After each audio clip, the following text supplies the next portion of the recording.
Hello guys, welcome back to by face channel. അപ്പോൾ channel ഇതുവരെ subscribe ചെയ്തിട്ടില്ലെങ്കിൽ subscribe ചെയ്ത് സപ്പോർട്ട് ചെയ്യാം. അപ്പോൾ ഇന്നത്തെ വീഡിയോ നോക്കാം. ഗൈസ്, 12ാം ക്ലാസ് മാത്രം വേണ്ടി വരുന്ന ഒരു PSC വിജ്ഞാപനം വന്നിട്ടുണ്ട്. അപ്പോൾ നമുക്ക് ഏതാ നോക്കാം. കാറ്റഗറി നമ്പർ എന്ന് പറഞ്ഞാൽ 211/2025 വരുന്നത്. ബീറ്റ് ഫോറസ്റ്റ് ഓഫീസറാണ് വരുന്നത്. ഫോറസ്റ്റ് ആൻഡ് വൈൽഡ് ലൈഫ് ആണ്. സെലക്ഷൻ ഫോർ വരുന്നത് 13 ഡിസ്ട്രിക്ട്സിൽ അവൈലബിൾ ആയിട്ട് വരുന്നുണ്ട്. അപ്പോൾ അതിൻ്റെ കൂടുതൽ ഡീറ്റെയിൽസ് നമുക്ക് നോക്കാം. കാറ്റഗറി നമ്പർ 211/2025 ഡയറക്റ്റ് റിക്രൂട്ട്മെൻ്റ് ആണ് വരുന്നത്. ലാസ്റ്റ് ഡേറ്റ് അപ്ലൈ ചെയ്യാൻ 3 സെപ്റ്റംബർ 2025 വരെയാണ്. ഡിപ്പാർട്ട്മെൻറ്റ് എന്ന് പറയുന്നത് ഫോറസ്റ്റ് ആൻഡ് വൈൽഡ് ലൈഫ് ആണ്.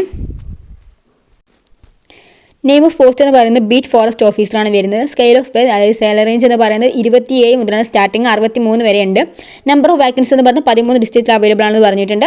അപ്പം തിരുവനന്തപുരം, കൊല്ലം, പത്തനംതിട്ട, കോട്ടയം, ഇടുക്കി, എറണാകുളം, തൃശ്ശൂർ, പാലക്കാട്, മലപ്പുറം, കോഴിക്കോട്, വയനാട്, കണ്ണൂർ, കാസർഗോഡ് എന്നീ 13 ജില്ലകളിൽ ഇത് അവൈലബിൾ ആയി വന്നിട്ടുണ്ട്. ആൻറ്റിസിപ്പേറ്റഡ് വാക്കൻസീസ് ആണ് വന്നിട്ടുള്ളത്.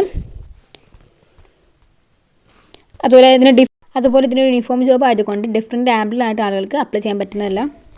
ഇത് മെയിലിനും ഫീമെയിലിനൊക്കെ അപ്ലൈ ചെയ്യാൻ പറ്റുന്നതാണ്. മെത്തേഡ് ഓഫ് അപ്പോയിൻമെൻറ്റ് രീതി എന്ന് പറയുന്നത് ഡയറക്റ്റ് റിക്രൂട്ട്മെൻ്റ് ആണ്. ഡിസ്ട്രിക്റ്റ് വൈസിലാണ് സെലക്ഷൻ നടക്കുന്നത്. ഇതിൻ്റെ ഏജ് ലിമിറ്റേഷൻ എന്ന് പറയുന്നത് 19 to 30 വയസ്സിന് ഇടയിലുള്ള എല്ലാവർക്കും ഇതിന് അപ്ലൈ ചെയ്യാൻ പറ്റും. അതായത് 2/1/1995 ആൻഡ് 1/1/2006 ഇടയിലുള്ള എല്ലാവർക്കും ഇത് അപ്ലൈ ചെയ്യാൻ പറ്റും. ഈ ഒരു ഇതിൽ ജനിച്ചവർക്കും ഇതിൽ ഇൻക്ലൂഡഡ് ആണ്. അതുപോലെ SC ST വിഭാഗക്കാർക്ക് ഏജ് റിലാക്സേഷൻ ഉണ്ട്. അതുപോലെ ബാക്ക്വേർഡ് കമ്മ്യൂണിറ്റിക്കാർക്കും ഏജ് റിലാക്സേഷൻ ഉണ്ട്. ഇതിൻ്റെ ക്വാളിഫിക്കേഷൻ എന്ന് പറയുന്നത് +2 എക്സാമിനേഷൻ പാസ്സായിരിക്കുക എന്നുള്ളതാണ്. ഇതുള്ളവർക്ക് അപേക്ഷിക്കാൻ പറ്റുന്നതാണ്. ഇതൊരു യൂണിഫോം ജോബ് ആയതുകൊണ്ട് തന്നെ ഇതിന് കുറച്ച് ക്രൈറ്റീരിയകളുണ്ട്. വേറെ ക്രൈറ്റീരിയ ക്വാളിഫിക്കേഷൻ എന്ന് പറയുന്നത് +2 മാത്രമാണ്. അപ്പോൾ കുറച്ച് ഫിസിക്കൽ സ്റ്റാൻഡേർഡ്സ് ഉണ്ട്. അപ്പോൾ നമുക്ക് അതെല്ലാം നോക്കാം. അപ്പോൾ മെയിൽ കാൻഡിഡേറ്റ്സിന് വരുന്ന ഫിസിക്കൽ സ്റ്റാൻഡേർഡ്സ് നമുക്ക് ഏതെല്ലാം നോക്കാം.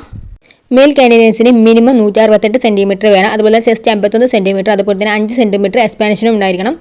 അതുപോലെ തന്നെ ഷെഡ്യൂൾഡ് ട്രൈബ് അല്ലെങ്കിൽ ഷെഡ്യൂൾഡ് കാസ്റ്റിന് 160 സെൻറ്റിമീറ്ററാണ് മിനിമം ഹൈറ്റ് വേണ്ടത്. അതുപോലെ എക്സ്പാൻഷൻ 5 സെൻറ്റിമീറ്ററും വേണം. അതുപോലെ തന്നെ ഫിസിക്കൽ എഫിഷ്യൻസി ടെസ്റ്റ് ഉണ്ട്. ഇതൊരു യൂണിഫോം ജോബ് ആയതുകൊണ്ട് ഫിസിക്കൽ എഫിഷ്യൻസി ടെസ്റ്റ് നമുക്ക് നോക്കാം. ഇതിൽ ഫിസിക്കൽ എഫിഷ്യൻസി ടെസ്റ്റിൽ 8 എണ്ണത്തിൽ ഏതെങ്കിലും 5 എണ്ണം പാസ്സാകുന്നതാണ് ക്രൈറ്റീരിയ. 8 എണ്ണം വരുന്നുണ്ട്, പക്ഷേ അതിൽ 5 എണ്ണം ചെയ്താൽ മതി. അതായത് 5 എണ്ണത്തിൽ പാസ്സായിരിക്കണം. അതായത് 100 metre run, high jump, long jump, putting the shot, throwing the cricket ball, rope, pull up off, chinning, 1500 metre ഇതൊക്കെയാണ് വരുന്ന ഇവൻറ്റ്സ് എന്ന് പറയുന്നത്. ഇതൊക്കെ വരുന്നുണ്ട്. അതിൻ്റെ അടുത്തുള്ള സ്റ്റാൻഡേർഡ്സ് ആണ് അതിൻ്റെ അടുത്തുള്ള കൊടുത്തിട്ടുള്ളത്. അപ്പോൾ ഇതിൽ ഏതെങ്കിലും 5 എണ്ണത്തിൽ പാസ്സാകുക എന്നുള്ളതാണ്. അതുപോലെ തന്നെ ഇതിന് എൻട്രൻസ് ടെക്സ്റ്റ് വരുന്നുണ്ട്. അതായത് മെയിൽ കാൻഡിഡേറ്റ്സ് 13 മിനിറ്റ്സിൽ 2 കിലോമീറ്റർ റൺ ചെയ്തുകൊണ്ട് സക്സസ്ഫുള്ളി കംപ്ലീറ്റ് ചെയ്യണം. അതാണ് എൻട്രൻസ് ടെസ്റ്റിൽ വരുന്നത് എന്ന് പറയുന്നത്. പിന്നെ ഫീമെയിൽ കാൻഡിഡേറ്റ്സിനും ഇതുപോലെ ക്രൈറ്റീരിയയും കാര്യങ്ങളും ഉണ്ട്. ഫീമെയിൽ കാൻഡിഡേറ്റ്സിനുള്ള ഫിസിക്കൽ സ്റ്റാൻഡേർഡ് ഏതെല്ലാം നോക്കാം. ഫീമെയിൽ കാൻഡിഡേറ്റ്സിന് 157 സെൻറ്റിമീറ്റർ മിനിമം ഹൈറ്റ് ഉണ്ടായിരിക്കണം.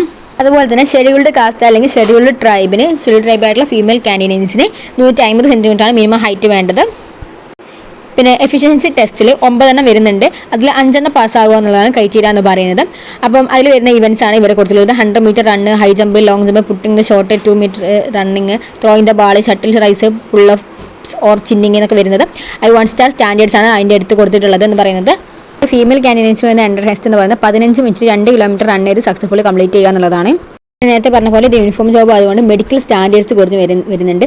ഇയർ ഐൻ്റെ കുറച്ച് സ്റ്റാൻഡേർഡ്സ് വരുന്നുണ്ട്. റൈറ്റ് ഐ, ലെഫ്റ്റ് ഐൻ്റെ ഒക്കെ കാര്യങ്ങളാണ് അവിടെ കൊടുത്തിട്ടുള്ളത്. ഡിസ്റ്റൻസ് വിഷനും നിയർ വിഷനും കളർ വിഷൻ, നൈറ്റ് ബൈൻസ് ഒക്കെ കാര്യങ്ങളൊക്കെയാണ് കൊടുത്തിട്ടുള്ളത്. ഇങ്ങനത്തെ ക്രൈറ്റീരിയ ഒക്കെ നിങ്ങൾ ബാധകമാണെന്നുണ്ടെങ്കിൽ മാത്രമേ നിങ്ങൾക്ക് അപ്ലൈ ചെയ്യാൻ പറ്റത്തുള്ളൂ. മെയിൽ കാൻഡിഡേറ്റ്സ് ആയാലും ഫീമെയിൽ കാൻഡിഡേറ്റ്സ് ആയിട്ടും മെഡിക്കൽ സ്റ്റാൻഡേർഡ്സിന് ബാധകമായിരിക്കണം. അതായിട്ട് ഹിയർ ചെയ്യാൻ പറ്റുന്നതായിരിക്കണം, കേൾക്കാൻ പറ്റുന്നതായിരിക്കണം. അതുപോലെ ഐൻ്റെ വിഷ്വൽസാണ് അവിടെ കൊടുത്തിട്ടുള്ളത്. അതിൻ്റെ ക്രൈറ്റീരിയ പറയുന്നത് താഴെ കൊടുത്തുള്ള റൈറ്റ് ഐ, ലെഫ്റ്റ് ഐൻ്റെ ക്രൈറ്റീരിയകളൊക്കെ മെയിൽ കാൻഡിഡേറ്റ്സിനും ഫീമെയിൽ കാൻഡിഡേറ്റ്സിനും ബാധകമാണ്. Distance vision, near vision, colour vision, night blinds ഇതൊക്കെയാണ് അവിടെ കൊടുത്തിട്ടുള്ളത്. അതിൻ്റെ ഡിസ്റ്റൻസ് വിഷൻ്റെ നിയർ വിഷൻ്റെ ഒക്കെ റൈറ്റ് ഐയും ലെഫ്റ്റ് ഐൻ്റെ കാര്യങ്ങളൊക്കെ കൊടുത്തിട്ടുണ്ട്. അപ്പോൾ ഇതിന് നിങ്ങൾ യോഗ്യതയാണെങ്കിൽ നിങ്ങൾക്ക് അപേക്ഷിക്കാൻ പറ്റുന്നതാണ്. ഈ ക്രൈറ്റീരിയയും കൂടി ഇതിന് ബാധകമാണ്. ഇത് യൂണിഫോം ജോബ് ആയതുകൊണ്ട് തന്നെ. അപ്പോൾ താഴെ കൊടുത്തിട്ടുള്ളതാണ് മെഡിക്കൽ സർട്ടിഫിക്കറ്റ് എന്ന് പറയുന്നത്. ഇങ്ങനെയാണ് മെഡിക്കൽ സർട്ടിഫിക്കറ്റിൻ്റെ ഫോം വരുന്നത്.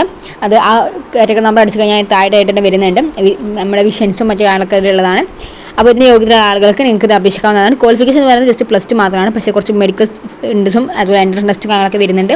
അപ്പോൾ താല്പര്യ ഉദ്യോഗാർത്ഥികൾ ഉടൻ തന്നെ അപേക്ഷിക്കുക. ലാസ്റ്റ് ഡേറ്റ് എന്ന് പറയുന്നത് 3 സെപ്റ്റംബർ 2025 വരെയാണ് അപ്ലൈ ചെയ്യാനുള്ളതെന്ന് പറയുന്നത്. അപ്പോൾ എൻ്റെ വീഡിയോ ഇഷ്ടപ്പെട്ടിട്ടുണ്ടെങ്കിൽ ചാനൽ സബ്സ്ക്രൈബ് ചെയ്യുക ആൻഡ് സപ്പോർട്ട് ചെയ്യാം. വീഡിയോ ഇഷ്ടപ്പെട്ടിട്ടുണ്ടെങ്കിൽ ഒന്ന് ലൈക്ക് ചെയ്യുക, ഷെയർ ചെയ്യുക. എന്നീ ഡൗട്ടും കാര്യങ്ങളും കമൻറ്റ് ചെയ്യാവുന്നതാണ്. Thanks for watching.